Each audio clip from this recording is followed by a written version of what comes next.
From Wall Street to Main Street to help small business owners have the same capital as corporate America and give them the same resources as a larger company. We cover business funding, business credit, scaling, business consulting, and much more.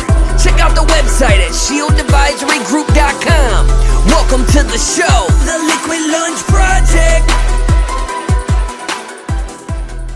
Welcome back, everybody, to another episode of the Liquid Lunch Project. I am Matthew R. Meehan, alongside my partner, Luigi, the Professor, Rosa Bianca. What's going on today, Lou? Matt, we had to get an old buddy from your neck of the woods, from stockbrokering to jiu-jitsu fame, Paul Halme, the smart jock.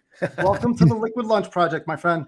Thanks, guys. Glad to be here. I'm excited. Paul, He's the money ninja. We're a bit at an disadvantage with the audience because we know you well, and we like you. But tell the audience, who is Paul Halme? Man, I'm just a kid from a really small town in South Dakota that had some big dreams and goals. And, I finished school, and my best friend, it was so funny because it was in 93. He was like, man, you watch the UFC? I'm like, what is that? And then we watched it. I'm like, oh, that's pretty cool. And you're like, you want to do that? I'm like, no, not really. It's like, no, I don't. It's like, it looks pretty freaking brutal.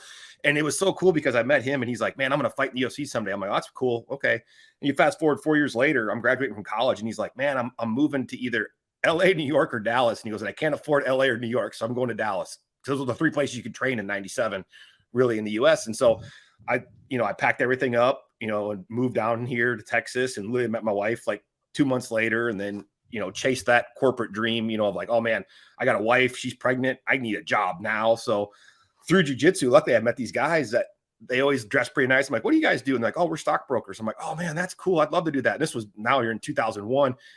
They were hiring everybody back then. Matt probably remembers that. It was like the market was just nuts. And then of course, September 11th happens. You're like, oh my God, I'm going to be unemployed in the first year. I got my job and survived a bunch of layoffs and made it to become an entrepreneur, took that leap, and then just haven't looked back since. So it's been a wild ride.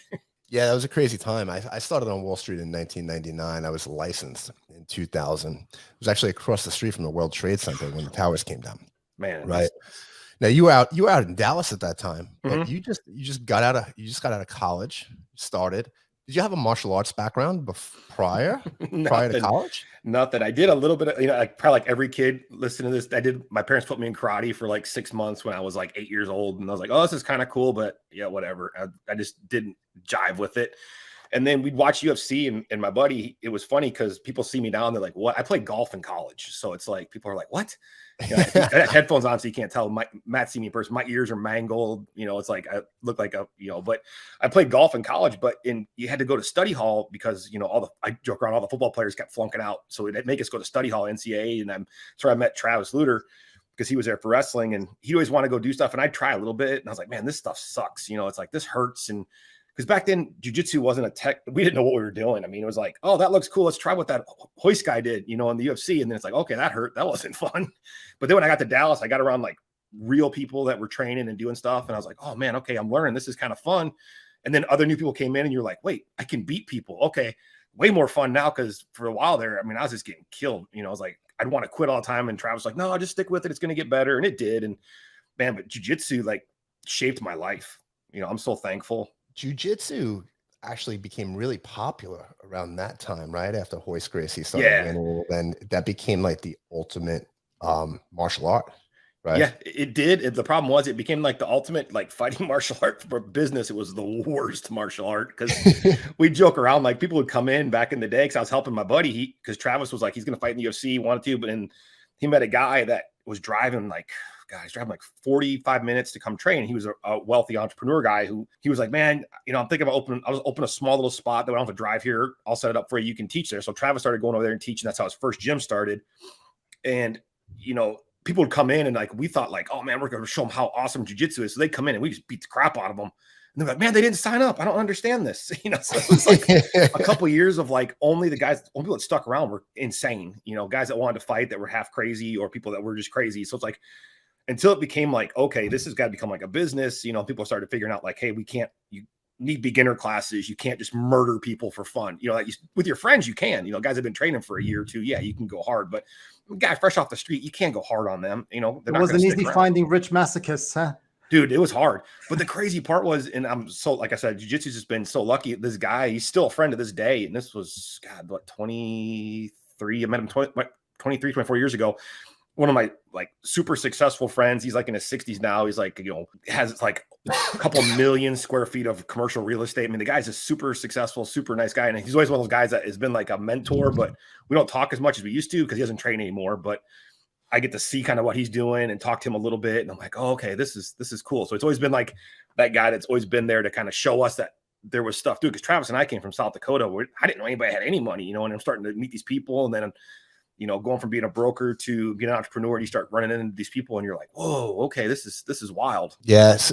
I started, actually, you probably don't know this, but I'm a 3rd degree black belt in Taekwondo. And I actually taught and I trained in Taekwondo for, I don't know, over 12 to 15 years. I haven't done anything recently. One of my first mentors is actually where I learned business from, right? Because they had me working in their school and they were teaching me the ins and the outs, but they were really successful. They were the Kim family from Staten Island. And they had about 7 gyms on the East Coast. They were following like that. It wasn't a Tiger Schulman. Back then it was Tiger Schulman Karate, not Tiger Schulman MMA, which now Tiger changed their name to after like 2010. Just change the name a little bit. But yeah, they always drove really nice cars. They had their Mercedes out and they were buying real estate. And I'm like, listen, I gotta figure out how I'm gonna do that. But I learned real quick, if I wasn't part of their family, I wasn't gonna start making money like they were making. So I had to go out, and that's how I ended up on Wall Street. Gentlemen, for the uninitiated, give us a brief overview. What's the difference between jiu-jitsu, taekwondo, and karate? It's just so we can kind of follow along here. Man, jiu-jitsu, the easiest way I explain it, it looks like wrestling, but with like cooler submission holds. Like, so a lot of it's going to be 90% on the ground, 95, depending on what school you go to. Taekwondo and karate are going to be like pure stand-up, like a Muay Thai, like that. And like, it's funny because Taekwondo and karate, they got a little bit of a bad rap after the UFC because they were comparing style versus this and this, but the guys who have evolved, they train in everything. Like I've got a guy I'm teaching at my gym who fought in the UFC a bunch, and he went and trained with, what was his name? God, an East Coast guy. I can't think of his name now. Wonder Boy, Stephen Thompson, and it's like brought a bunch of Taekwondo stuff back. And he says he wish he would have had it earlier in his career because he wouldn't get hit as much, because a lot of the MMA guys just go straight in and just, we're like, the Taekwondo and karate guys are technical there. But yeah, you're going to have a lot more stand-up is the easiest way to think about it. And jiu-jitsu is going to be a lot of wrestling. Yeah, he's being nice. Taekwondo is basically a sport, the way I look at it, right? Yeah, it is now, yeah. But back in the day, protective gear, it's more point fighting, right? I've trained. I went to Junior Olympics, and a couple friends that were training because Taekwondo became an Olympic sport in 2000 that were going out to the Olympic Training Center. And I realized that wasn't my path either. And that's how I ended up on Wall Street also. But yeah, so essentially, listen, I don't think a Taekwondo guy is going to take a jiu-jitsu guy. Yeah, it's going to be tough. Once they go to the ground, it's over. Yeah, once they go to the ground, it's going to be over. Fights end up on the floor. So yeah. So it's going to be a different battle for sure. That's why I tell guys, train in everything you can, especially just learn a little bit, even with like my kids. And I'm like, I basically said, you're going to learn how to do jiu-jitsu and kickboxing. I don't care if you don't, I want you to be able to defend yourself at least, because you got to at least be able to pretend you can defend yourself on your feet, if you want to get it to the ground faster. So Paul, you've got this wonderful hobby. It's starting to take root, but you're also working at Fidelity. You're probably training on the weekend, getting your ass kicked. How are you walking into the office with black eyes and cauliflower ears and trying to sell socks? It was luckily we were on the phones and we weren't in person, so no one ever saw us. So, but yeah, it was like funny at the office though. Everybody looked at me like they must have thought I was like in a fight club. When the fight club came out, they were probably like, oh, that's what that weird dude does. Cause I'd come in and they'd be like, I'd have a black eye or a swollen ear, and people just look at me like, I'm not going to talk to this guy. So a lot of people didn't even talk to me. I found my little group, hung out with. A lot of people just looked at me like the oddball. And then as MMA got more and more popular, those brokers are probably afraid of you. Oh yeah. I always joke around that. Yeah. It's like they were, yeah, definitely weren't. Like one of my really good students now, him and I started in 2001 together. And I was like, dude, you guys start training. And it took him we were friends, and it took me like 5 years to get him to start training. And now he's like super good and he's fun to train with. But he's like, man, I really regret, waiting those 5 years. I'm like, well, yeah, you should have started. But they were all scared because I come into work looking like I was in a fight. And I'm like, no, I was just doing jiu-jitsu. You just get bumped and you get hit sometimes, but it's not bad. It just looks ugly. So when did you decide it was the right time to make the transition to go full-time gym owner? man, it was crazy because and leave the stockbroker's world. yeah, because I had everything, man. It was like I'd hit, my whole life. I was like, man, I'm gonna get married, I'm gonna have kids, I'm gonna have a good job, a house, a dog, a nice car. And I was like, I got all those things. And I'm like, okay, now I'm getting fatter and I'm tired all the time and I'm grumpy and I'm just chasing that next performance bonus. And it's like my wife was actually really instrumental in it because my friend Travis was like, man, you should open a gym, because I've been helping him as like a little side thing just to help him, because I wanted to see him be successful. And I did a lot of his cornering for his fights. So I'd help with the gym a little bit. And then one day, I'll never forget, my wife calls me at work and she's like, hey, I found a space. It's like, it was so tiny. It was like 1,500 square feet. She goes, and they'll do a 1-year lease. Cause I told her, I was like, man, I don't want to sign a long-term lease, cause I don't know if it's going to work. And then we did it and it didn't work the first year, but I started to get a little bit of traction. And then in year 2, I was like, man, this might work. And then Travis was fighting, just won the Ultimate Fighter 4, and he was going to fight Anderson Silva and all this stuff. And I was like, man, I was like, if he wins this fight, his life changes, my life changes, everything's crazy. I got to make this decision. And then in the back of my head, I was like, okay, if I leave on good terms, my license don't expire for 2 years. I can always come back or go to a different firm, whatever. I got a 2-year thing in the back of my head. So I'm always over planning stuff. And then he ended up winning the Ultimate Fighter 4. He ended up quitting my job, then putting my notice, and then helping him train for the Anderson Silva camp and the Anderson Silva fight. And unfortunately, he lost that fight. So he never went on to become the champ, but it was still like I got to go to a bunch of more fights after that and traveled together for like another couple years until he was retired. And it was amazing. It was definitely a tough decision, but I always had the backup plan. So you made the transition, you did that, you traveled a while, and then you kind of reinvented yourself again, because I guess you were a numbers guy on Wall Street. You knew profit and losses, balance sheets, and basically how business worked. So how did you transition into becoming a consultant and helping these MMA gyms? Because these guys are really good at jiu-jitsu, but they're not good at business sometimes, right? And we find that in a lot of different industries. Yeah, and that was the funny part is I started getting this reputation. People are like, well, you never won anything. How come you have a successful gym? And it didn't make sense to me. I'm like, well, because I study business and I read and I try to find people. But back then, everybody thought, well, man, if you have to win you win XYZ tournament or you become a world champion, everybody will come to your door. And that's not true. It's like, I know so many world champions that have gone bankrupt and lost their gyms because they're like, I built it, they will come. And it's like, nobody's coming.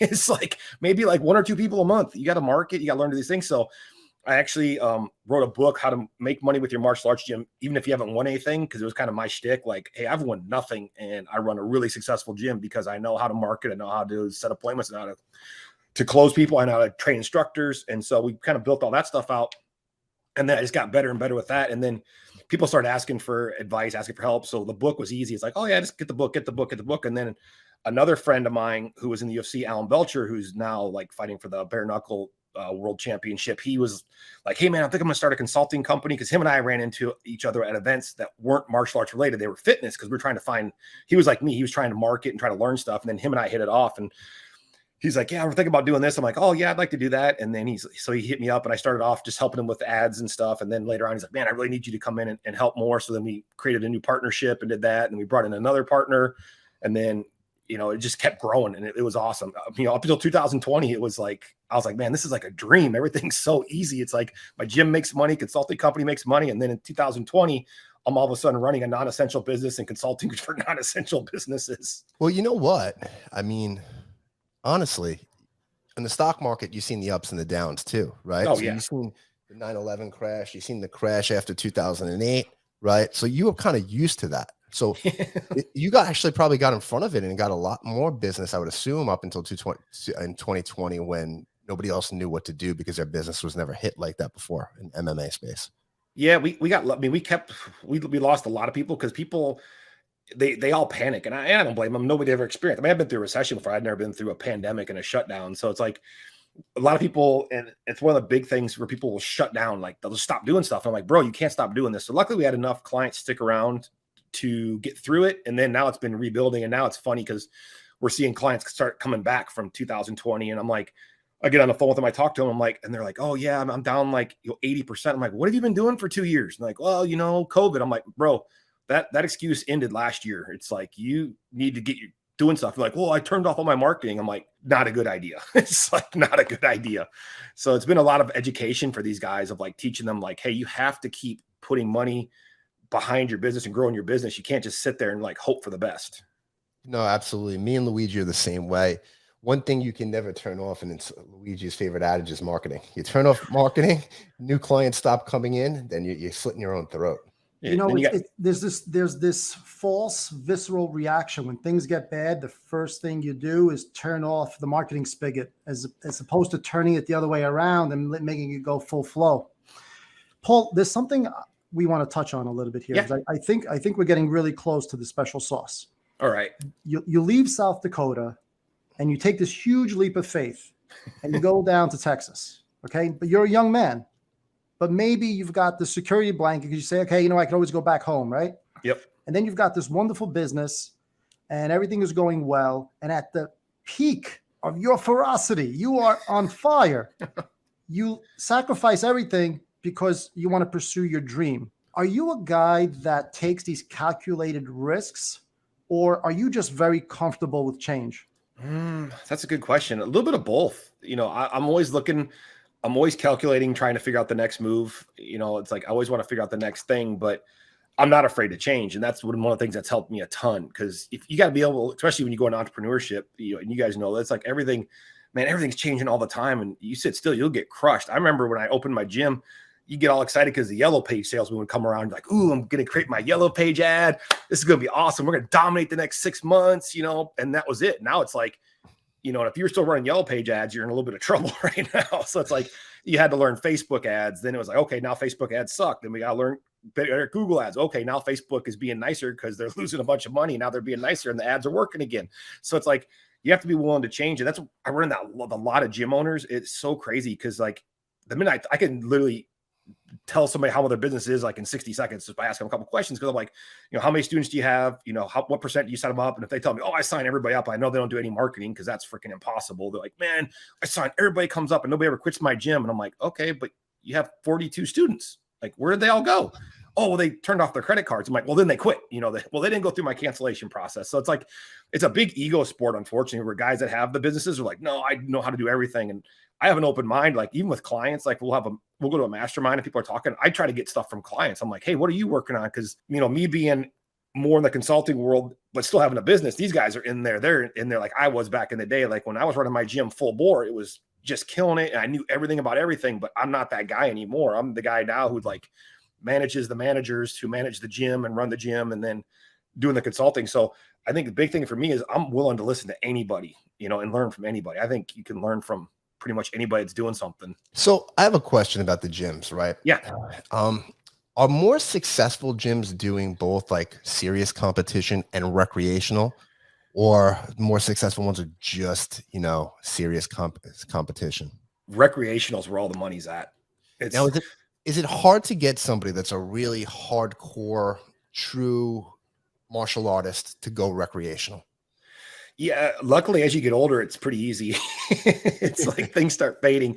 There are some people like, oh no, so-and-so's got a super successful competition school. I'm like, well, yeah, but he's a 10-time world champion. He's training world champions. And I'll guarantee he doesn't have as much money as some of my clients who are recreational gym owners. Because if you think about it, you got a bunch of guys who are making like nothing, or they want to be a world champion. They're killing each other. They're going, you know, Mach 4. They're just beating the crap out of each other. Then you get a bunch of guys that are like, you know, doctors, lawyers, stockbrokers, you know, entrepreneurs, the weekend warriors. Yeah. Oh yeah.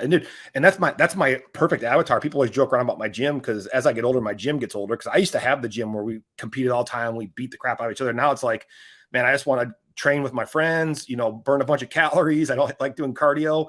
And I always joke around. I say, if you pull up into my gym, like on a Tuesday night or, you know, at like 7:00, it looks like a really nice car lot. I mean, it's like Mercedes, BMW, you know, it's like I go after all my marketing. I don't even really talk about competition. All my marketing is about changing your life, living longer. Cause man, we get in our 40s, friends start dying. You're like, oh crap, I got to take care of this health stuff, you know? And it's like, and the gym's so freaking boring. It's like, I went the other day cause it was so hot here in Texas. I went to go walk on a treadmill. I made it 8 minutes. I was like, I can't do this. I physically going to lose my mind. It's like next time we're down in Texas, I want to get Luigi down to your gym. Okay. I'll try anything once. Let's get him to do it. No, it's fun. And that's why I tell people like my gym's super friendly. We have a super friendly beginner classes and everything, and you work your way up. And I tell everybody they should learn like if you just learn the basic core concepts of jiu-jitsu, it'll help you out in life and then even in self-defense, because 99% of the people have no idea what happens if you end up on the ground. It's like, unless they wrestle. Well, you know what? I'm looking forward to that, because the trade-off is I'm going to get Matthew on a bicycle. Oh, ooh, Full spandex. That's going to be a sight. man. Nobody wants to see that. Hey, Paul, is the key to the gym business recurring revenue, or am I making it too simple? It's super simple, man. It was I would say pre-pandemic was like, man, it was just so, I look back at it now and I don't realize how easy we had it. I'm like, it was so fun. It was just like, run some ads, sign some people up, get your recurring billing up, try to keep your retention rate. You know, you're trying to lose not more than like 5% of your client base every month. And you just keep billing it. We do some things where we'll do like, you know, paid in fulls, because you'll get, like when you're going after hiring clientele, like I'm the type of guy that, like, if for my car insurance bill comes, I'm paid it in full because I want the 10%, 15% discount. So when I have guys that I know are kind of like me, I'm like, hey, you know, you can do the monthly one, or, you know, you can pay for a year and then you get, you know, a discount, yada, yada, yada. And those guys are my favorites because they stick around longer.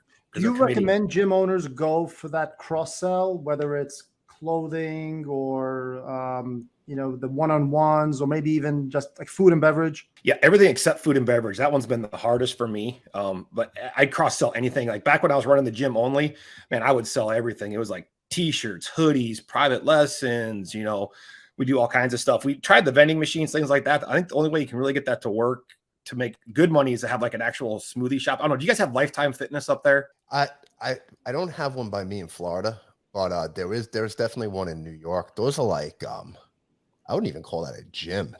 It's like a country club. Those places. It's a country club, yeah. There's one that opened up in my neighborhood that is literally 40,000 square feet. Dude, yeah, they're unreal. It's crazy. And it's funny that Matt said that. They literally, on their floor mat, it says Lifetime Fort Worth Country Club. You know, it's like they call it a club.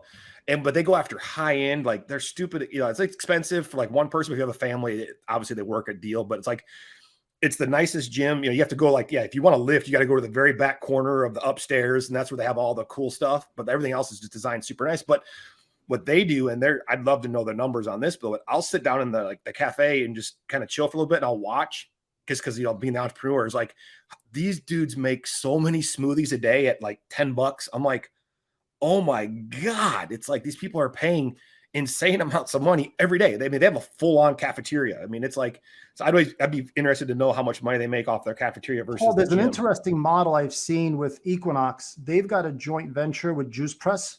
Oh, nice. And it's like a shop within a shop, but they don't charge them rent. They just charge them a percentage of sales. So yeah, you know, the food and beverage is tough. You know, you've got perishables. You need at least 2-3 people working it. Yeah, it's a tough model. It's tough for like a mom and pop, you know, MMA gym. And you can have like, you know, I have some friends that do like, you know, they shouldn't be doing it because, you know, you got to go through, like I said, you got to go through all the food and beverage stuff and the health department, but they'll just have like shakes and make shakes for people. I'm like, you shouldn't do that, dude. You should stop. You know, they'll sell prepackaged shakes, but it's tougher when you're dealing with food and beverage. I like to stay like in the things that I know I can move and, you know, keep moving consistently, like t-shirts, things like that. You know, anything you can do to add revenue to the gym. But private lessons, that's huge. It's just, that's hard on your body over time. Paul, I'm going to use this opportunity to pick your brain, because we see something happen over and over with our clients that run gyms. The gym experience is very personal. You know, you got that one-on-one, and the person becomes your counselor. You know, you're kind of telling him your life stories, how your wife is pissing you off, and all these fun tales, right? But if that person now wants to open up a second, third, fourth location, you lose that intimate personal connection. How do you scale the gym business? Man, you're talking to the right guy. I had 4 at one point, and it was the worst experience of my life, because you said you're taking something, and people get so excited. Like I tell other gym owners, I'm like, man, they're like, oh, I'm going to open more locations. I'm like, stop, take a deep breath and think about this. People are buying the gym for what? Who's on your, and you, I take this back. You can do it, but if my gym, the person, the face on the ads is me. The person on everything is me. It's all about me. It's about my system, my everything. So when I had multiple gyms and I wasn't at one, then people were pissed off at me, like, oh, you're always at the other gym. And I try to go to each gym every day, you know, and make my round. Like, so it'll be four gyms in 4 days, and then recite. And it was like, literally all I had was people bitching at me. I was like, oh my God, this is so frustrating. And I actually made less money. You know, it was like gross was higher. Yeah. But I was making less money because I had to have more people working at each gym. And So the way I see it, only way you can really do it is if, you almost have to create like a franchise model, but not franchise it, where it's not about the person, it's about the brand. And, then you have instructors. But then what happens is it's such a personal business. The instructor at the other location tends to steal the students and open their own gym. Yep. So it's like, it's tough. So I seen that firsthand in the Taekwondo schools that we were at. There were 3 Kim brothers. And if a Kim brother, each one had their own school. Yep. But the day that they didn't teach a class, people would show up for class and walk right out the door if they weren't teaching. Right. Dude, it gets crazy. Yeah. So, but you also get a really good community built out because people are very loyal to the schools that they're at. And I've seen them, volunteer hours and hours and hours for free. So you kind of get some really good labor out of that when you want to sell t-shirts and promotion boards and stuff like that. And then you also, what's nice about that is if you get somebody that's young in there and you grow them like they did with me, they actually develop their own sense of style of teaching, and you can teach the classes as well, right? So you can really groom some young kids up to, if that's what they want to do. I've seen that happen many times too. And we had to take a lot of stuff from the Taekwondo people, because it was like, you'd look at them, they'd have a small location and they're driving like super nice cars, making a bunch of money. You're like, these people know way more than we do. Because back in the day, we were like, oh, you got to do all this stuff. And you start seeing how they ran their stuff. And dude, they're the Taekwondo federations. I mean, oh my God, they're the most organized on earth. It's crazy how much money they make. We used to, I was in junior high school, right? And high school, we would drive hours from New York to Connecticut to go do demonstrations at a mall so they could sign up, 50 new members at that location. It was the craziest thing. And nobody on that demonstration team got paid. It was just, you were on the demonstration team. That's all. The team. Yeah, they know how to get free labor. Most schools right now are opening up under an MMA umbrella. Nobody's really niching it down to anything unless it's a Brazilian jiu-jitsu, but I always see MMA everywhere now. Yeah. MMA is the easiest one to sell. Cause I mean, you have a multi-billion-dollar organization marketing for you every weekend. It's like MMA, UFC, MMA. So it's easier to do. And then when I tell people when they want to do MMA is like, yeah, you can do MMA, but at your age, you want to start with jiu-jitsu, and work your way up. Cause you go to an MMA class and you start off wrestling. If you haven't wrestled before, that's exhausting. And people are like, oh man, this is not for me. Or they want to go do kickboxing and then they get hit and they're like, oh, this sucks. And it's like, yeah, it's not fun. But when you're, jiu-jitsu, man, when you're in your 40s, 50s, man, it's a great sport, because you can be controlled. As long as you have good training partners in a good school, it's like, you're not going to get hurt unless you do something stupid, and don't tap. I got to try it again. I didn't like the gym that I went to. It was just too far from my house for me to go. I was traveling almost an hour to go there, but also my back is messed up. So I was sore, man. I was so sore after those classes. And that's a tough thing, is finding a good school where, because if it's too competition driven, everybody's going so hard, and it's like, it's fun for a little while. Like everybody's like, oh man, I'm loving this. And then all of a sudden everybody's like, hey, where's so-and-so? Oh, he's hurt. Oh, so-and-so's hurt. He's hurt too. It's like, dang it. Because when we start to get like, if a big tournament's coming up, I always freak out in my head. I'm like, oh my God. Cause guys are like, oh man, the Dallas Open's coming. Let's take a big team. And I'm like, oh God. Okay. And 15 guys sign up. I know how it's going to plan out. Everybody's going to sign up. We're going to start training hard. 5 or 6 guys are going to get hurt. They're going to withdraw. You're going to have like 7 or 8 go. And then in the meantime, it helps the school morale, and people are competing. People like it, but the buildup actually hurts the business because, people are getting hurt. They're getting tired. They're like, oh man. And then they're coming home exhausted. Then their wife's mad at them because they're too tired to hang out with them because they train too hard and they go to the gym too much. And you're just like, oh, here we go again. So it's like, I've been around the game long enough to know when it's happening. Do you have protocols for the weekend warrior yuppie newbies? Like the kid that shows up with his brand new Lululemon outfit and the tag still hanging from the back and the brand new sneakers. You don't want to give this poor kid a bloody nose. Like you give him headgear and gloves, or there's no striking at my gym. Like you're not going to get hit until you've been there a while and you know how to do, that's for that guy. There's younger guys. Yeah, they're insane. And we have a program for them, but they train on their own because they're nut jobs. But the average person, I put them in a beginner jiu-jitsu class. Even if they want to do MMA, I'm like, dude, you have to learn jiu-jitsu because it'll change your life. And it'll give you, the self-confidence that you can defend yourself, in these situations. And then if they get into jiu-jitsu and they're like, oh, I want to do more MMA stuff, then we'll put them in a MMA class. And then they'll kind of like, oh yeah, I really like jiu-jitsu better than this. But I try to avoid getting a hit in the face because everybody says they want to spar and they want to learn to fight until they get hit in the face. And then they're like, this sucks. So Paul, you found a way to raise a family, earn a good living in a world that involves one of your passions. Mm-hmm. Are you happy? Oh man, super happy. Yeah. It's like, I last 2 years were tough, but it's like, it's getting better again. But it's like, I joke around. It's like, getting to go, I go to go work out and train with my friends and get paid for it, and help other people. And it's fun. But then the consulting part, I really enjoy too. So it's like, I got to figure out eventually, what the next route or the next evolution of Paul is. Cause as you get older, it's like, you only have so much bandwidth. But yeah, overall pretty happy. It sucks my kids are getting older because now it's like I see less and less of my son. So it's like, man, all that stuff was true. They turned like 18, 19, and they're just like, later. Just like, you want to have dinner? You want to hang out, please? So it's like, what do we have in store for Paul, Matt? What do you think he's up to next? I don't know. I want to know what 3.0 is. 1.0 is leaving a small town in South Dakota, becoming a stockbroker. Well, 2.0 is opening the gym. We got the consulting out of the way. Where are we going next? Because I know we're invested in some deals together. That's 3.0. Yeah. Matt knows where 3.0 is.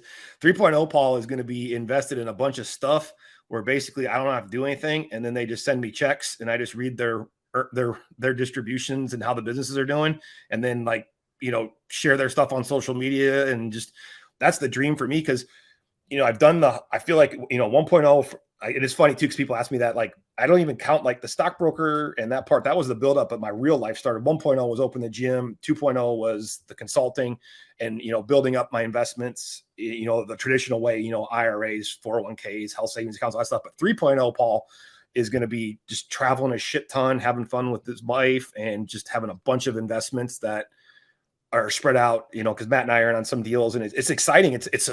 I'm learning that 3.0 is a slow ass process. It takes a lot more time. I'm used to like the market where it's like, man, I bought some Amazon, I'm up 8%. Woo. Yeah. And then you get in these private equity deals. You're like, I wired a bunch of money and I haven't gotten anything.